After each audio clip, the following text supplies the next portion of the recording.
Hey, everybody, welcome back to the show. Today, I'm so excited to announce our special guest, Brian Hamrick. Brian, thanks so much for being here. Suja, thanks for having me. It's a pleasure to be here. Awesome. So, everyone, Brian Hamrick was once a Hollywood movie trailer editor who left that world to invest full time in commercial real estate. He now has over $32 million in apartment, self storage, and office commercial assets under management, as well as over 135 performing and non performing residential notes. Brian is the host of the Rental Property Owner and Real Estate Investor podcast and the past president of the Rental Property Owners Association. Awesome. Well, we're so excited to have you and share your wealth of experience, Brian. Why don't you start us off with a little bit of color on, obviously you were in Hollywood. Tell us some of the things you worked on in Hollywood and then why you decided to move to commercial real estate. Sure, absolutely. So I lived in LA for 11 years. I went out there to make movies, and I fell into this niche of making movie trailers instead. So I have been an editor, a copywriter, and a producer of motion picture trailers and TV commercials. And we were talking before the show about what I've worked on. One of my biggest projects was the 8 Mile, the Eminem movie. And I was a producer of the trailer and a good part of the TV campaign. And that was a lot of fun to work on. Also worked on Remember the Titans. I was an editor on the trailer for that. That's one of my favorite movies and one of my favorite projects that I worked on. That's so awesome. I just love that. And so, why did you then decide to transition to real estate? Well, I was living in Los Angeles, and I met my wife out there, and we were both from Michigan originally. She was from the Grand Rapids area. And after we got married, we decided, well, if we're going to start a family, we didn't really want to do it in Los Angeles because as much as I loved the business I was in and the people I worked with, the pace and the lifestyle, it was like you were working all the time. So we wanted to kind of pull back from that. And we moved to Grand Rapids, and I was able to convince my employer in Los Angeles to let me work from Grand Rapids. So I actually was doing remote work 15 years ago, before it became popular and before the technology was really there to make it as easy as it is now. But I continued cutting movie trailers from my home in Grand Rapids for about 8 years. So I was in the business for about 20 years. And during that time, I kind of realized, you know what, I can't, we were having kids, and I didn't want to keep up that pace. I wanted to transition to something else that would give me a steady income, cash flow, even passive income that would not be reliant upon a W-2 job. And after, of course, I'm sure everyone on your show has read Rich Dad, Poor Dad, Robert Kiyosaki. That's always, the spark that lights the fire. I had read that book. I had started investing passively in some turnkey properties around the country. And I just sort of realized the single family investment is a very slow growth way to wealth and passive income. You're not going to be able to quit your job just by buying a couple single families. I started doing more study and research and realized multifamily apartments, that when you get that economy of scale, that can really allow you to create more wealth. And because of the way it's valued as a commercial property and not a residential property, you can create exponential wealth. And I can go into that if you want me to, but I realized multifamily, that's the way to go.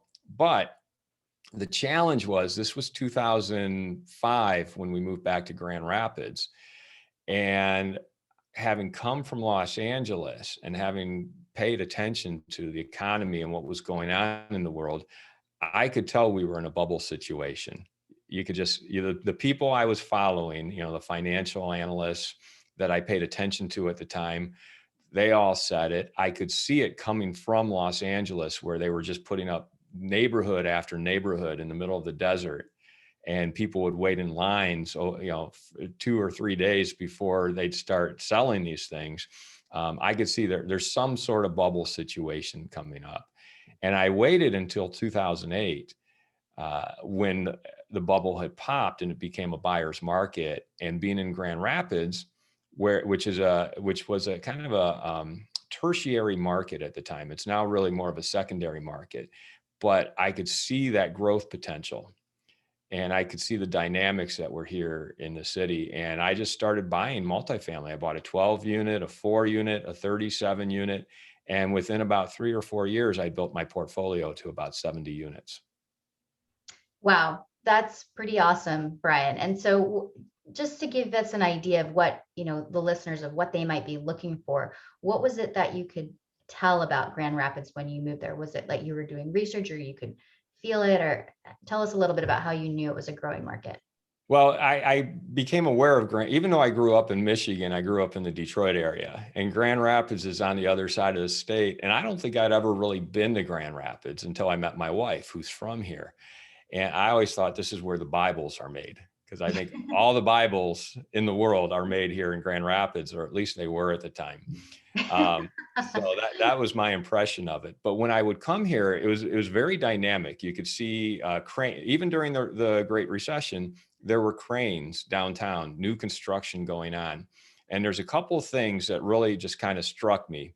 One is Grand Rapids has an international airport, these are things that you want to look for in these tertiary, peripheral, secondary markets.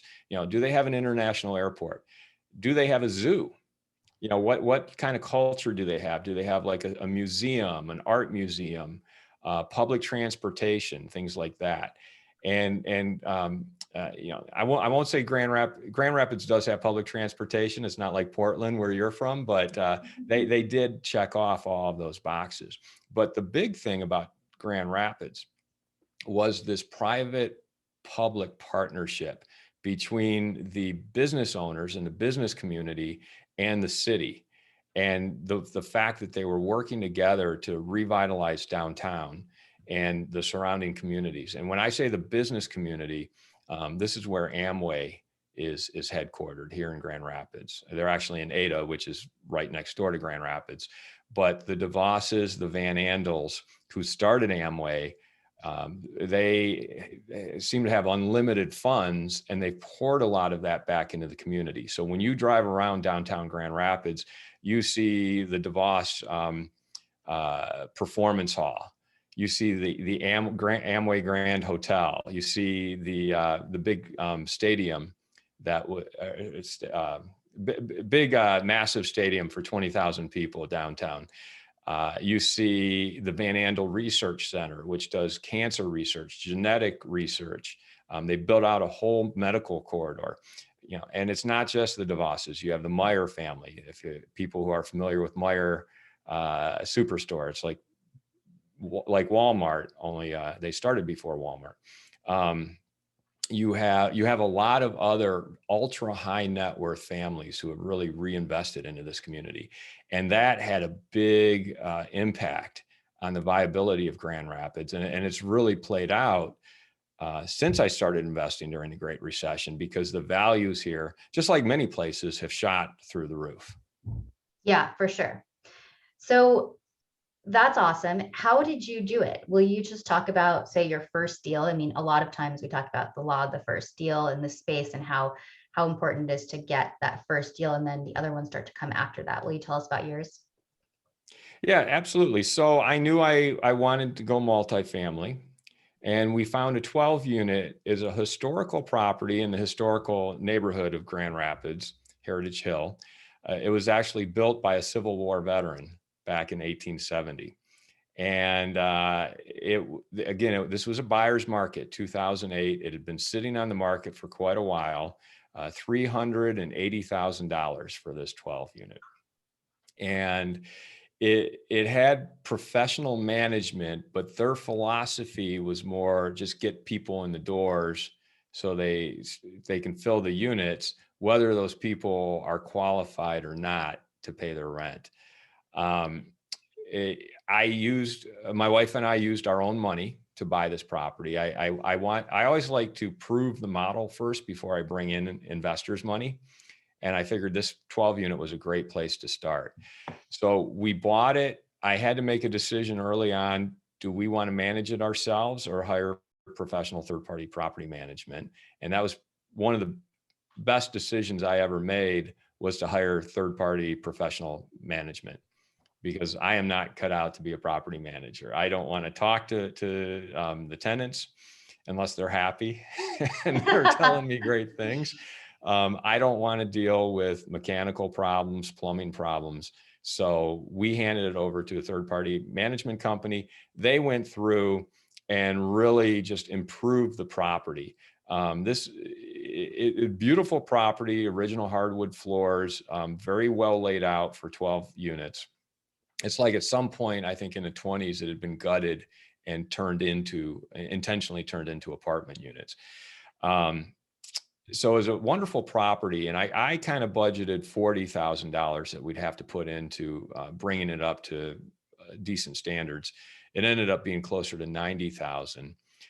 Some of the things we did was just improving the tenant pool, because some of our tenants weren't paying.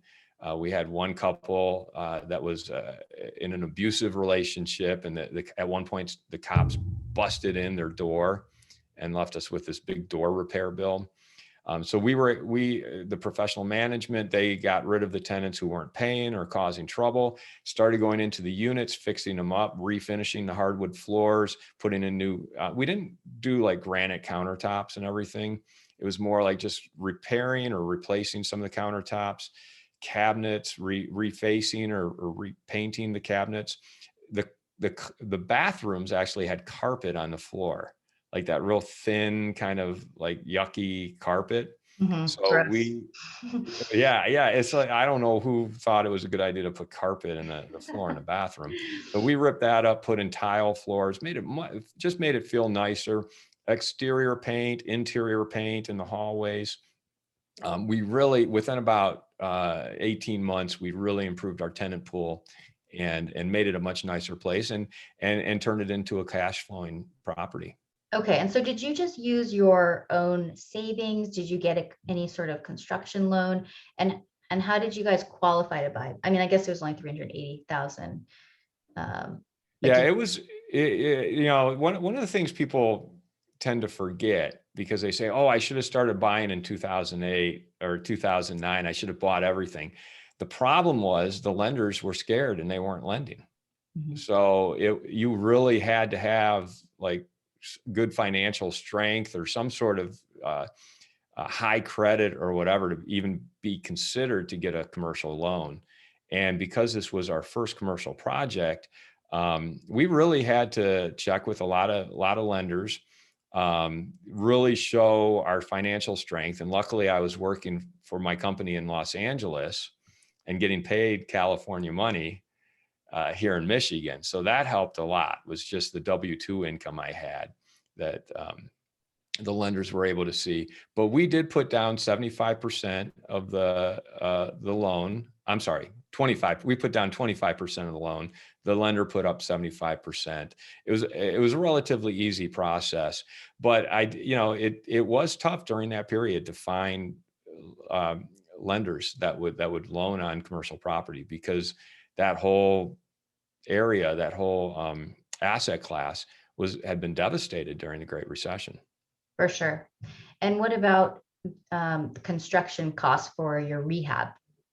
That came out of pocket. So luckily I had a good job, and not having a construction background, I really ballparked it wrong. It ended up being more than twice what I ballparked the cost to be. I thought $40,000 to go in and clean up these units, put in tile floors, paint, all that. It ended up being 90,000 within the first year and a half.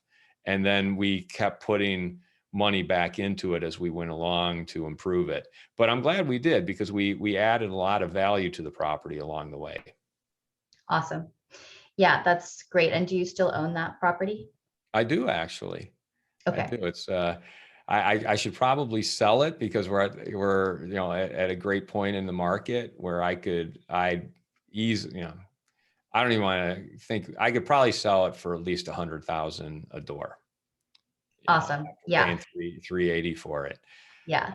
But I kind of like it. I have a line of credit attached to it that I'm able to dip into to pull out some of that equity.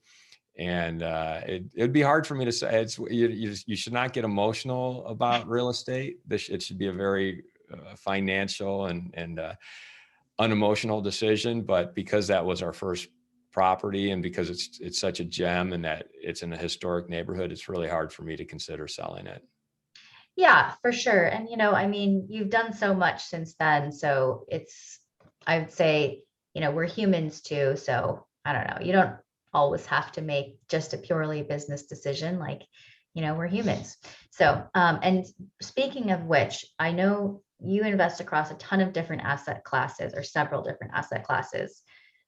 Would you give us an overview of the other asset classes that you invest in, and what you see as like sort of the positive attributes, and some of the challenges and opportunities with each asset class?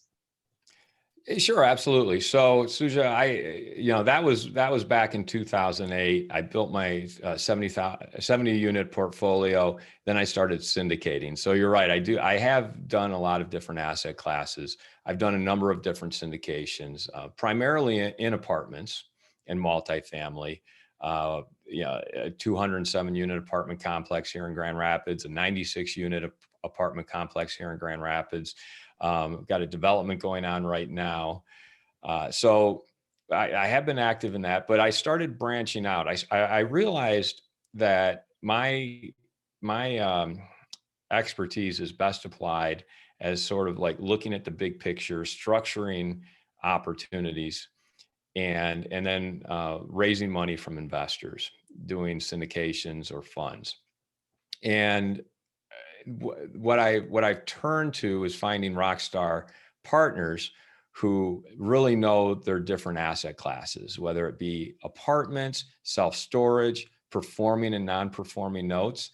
And I leverage their expertise with my ability to put together the money and the structure of the fund, or the syndication. So we've one of the asset classes that I absolutely love is self-storage, because we bought a self-storage facility. I've got another one in the works, and those things are like ATMs. Once you get them up and running, they're like ATM machines, because you don't have all of the expenses that you have in apartments.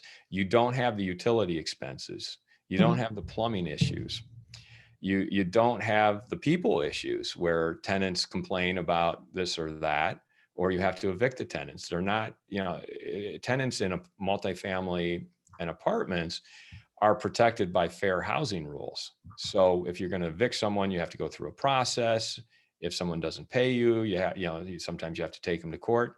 Whereas in self-storage, you lock their unit, they can't get into it. And if they want their stuff, they got to pay you. If they don't pay you, then you just auction it off or empty it out and let someone else rent that unit. So it's a lot simpler, a lot more efficient and clean.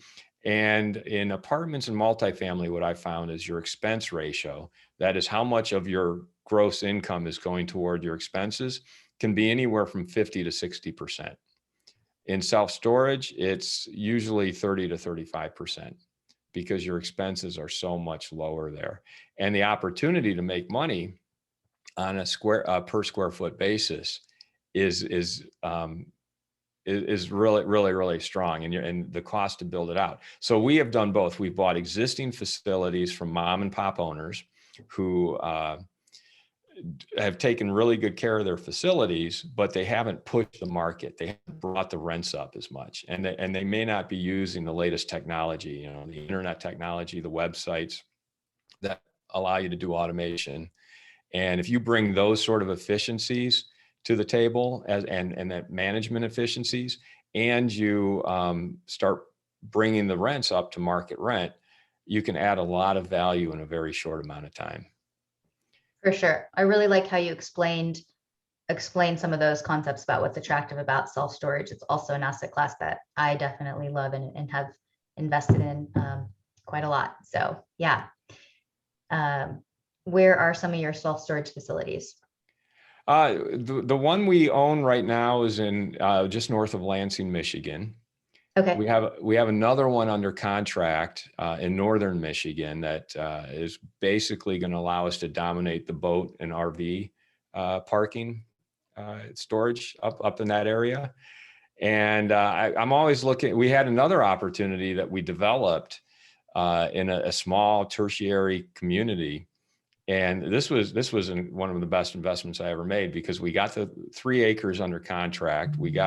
Went through the entitlement process with the city to be able to put in about 45,000 square foot. And before we ever even began construction, we got an offer to buy that land with the entitlements for like 1,000 times what we even had into the project. Oh, So, nice. So you didn't even have to go through the headache of construction. exactly. So that was not, I mean, I would have done it. My partner, it was kind of tough to turn down such a rich offer like that. So we took it. But I love self-storage. I also do performing and non-performing notes. I have a partner who's really incredible in that area. And then office too. I've actually done some office investments. And Yeah, I each would time like I'm working with a partner who really knows that space and brings that part to the table, and then I bring the fundraising part to the table. for sure. So would you give us, we're going to definitely have some notes people on the show.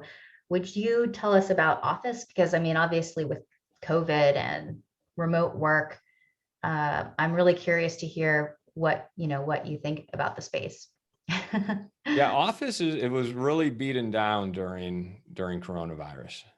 That's an asset class that is probably undervalued right now, but it's hard to know when it's going to come back to its pre-COVID pricing.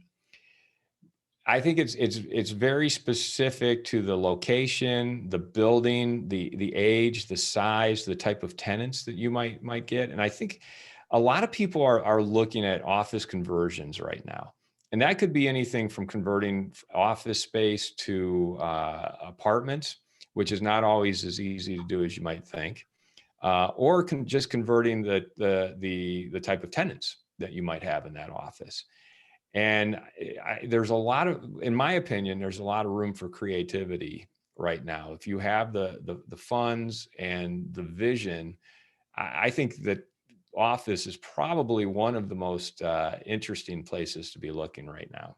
But you really have to know what you're doing, and you have to have substantial funds going in, because as you bring tenants in, and this is one of the reasons that I'm not as prolific in the office space as I am in the multifamily. As you bring tenants in, you have to put up money for tenant improvements, and that can be a considerable amount. So I love office because of the building that we did do. We've kind of changed its profile considerably, and it's 100% leased up, and it did great during the pandemic. But What I did also you put into it? well, this was actually an office space that we completely gutted and put in on. It was kind of a co-working space that we put in that has been leased out by 3 or 4 or 5 different companies, and it's kind of like constantly expanding, shrinking, expanding, shrinking as people come and go. But it's been a real consistently full, and consistently paying us some really decent cash flow. Okay, interesting. So even during the pandemic, there were companies coming and going from to the co-working space. Yeah. Yes. In this particular location, yes. But I know of other locations in Grand Rapids that were emptied out and are really struggling right now because nobody was really leasing up. We were very fortunate to actually add a couple major tenants during the pandemic. For And we sure. actually were able to refinance during the pandemic and pull money out of the cash out refi. Wow. Which is kind of unheard of during the pandemic for office, and especially for retail too. Yeah, for sure. Yeah, and do you think that was because of like a relationship with the lender or how the property was performing? Both, both. Having good lender relationships is definitely very important, because when you go to a lender to get a loan, do a refinance, you really they have to be someone that you can tell the story to, where they're going to list, not just look at the numbers and the historical performance, but listen to the story, get a sense of you as the general partner or the sponsor of the deal, and really get behind the vision of what's going on, whether it's with the office building in this case, or any of the deals that we do, the self-storage, the multifamily. Yeah, as a sponsor or a general partner, as you know, you always have to have a vision for what you're going to do to add value, to improve, to make money for your investors and make money for yourself. 100%. Well, thanks so much for touching on some of those other asset classes. I'm curious, just one more question on office. What do you think some of the good ideas are about what to do with office space? I mean, clearly the co-working model has worked for your space. What else have you heard about what might happen with office conversions? That's a very good question. So I think for me, when I say get creative, it's not like let's twist the walls around and make it funky or something. It's really about get creative about buying what right now is a beaten down asset class, and figuring out who your tenant is going to be. Who would be, maybe the tenant was lawyers and CPAs before, but maybe we can convert this to medical office now, because there's a lot more need for medical space. So it's like get creative in the vision for the space, how you might rearrange that vision to be more appealing to, say, the medical space, or architects. Who can you bring in here? And then working with a broker who kind of knows who's looking and can guide you as to how that space really needs to be. So that's when I say get creative. It's like, let's think differently about our tenant pool. And then also, and this kind of applies to multifamily too. I really feel like there's a sea change going on with technology. It's not just the space that's changing, it's the technology. And one of the things that I'll give you an example. So one of the things that I feel really strongly on this apartment development we're doing is that we need to future-proof it, because electric vehicles are coming. They're here, and soon, within the next 15, 20 years, they won't even be making gas-powered cars anymore. It'll all be electric vehicles or some sort of renewable energy type vehicle. Well, if you have an office building, if you have an apartment building, or even retail, people want to be able to charge their cars. So you need to be able to provide electric vehicle car charging stations. So that's another thing. Is like, think about your tenant. Do they have the type of lifestyle where they're going to buy an electric car and they're going to say, hey, great, I can charge it while I'm working. I can charge it while I'm in my apartment. Drone technology. We know that Amazon and a lot of larger companies are using drones for deliveries now. Well, do you have a place for that drone to drop off a package?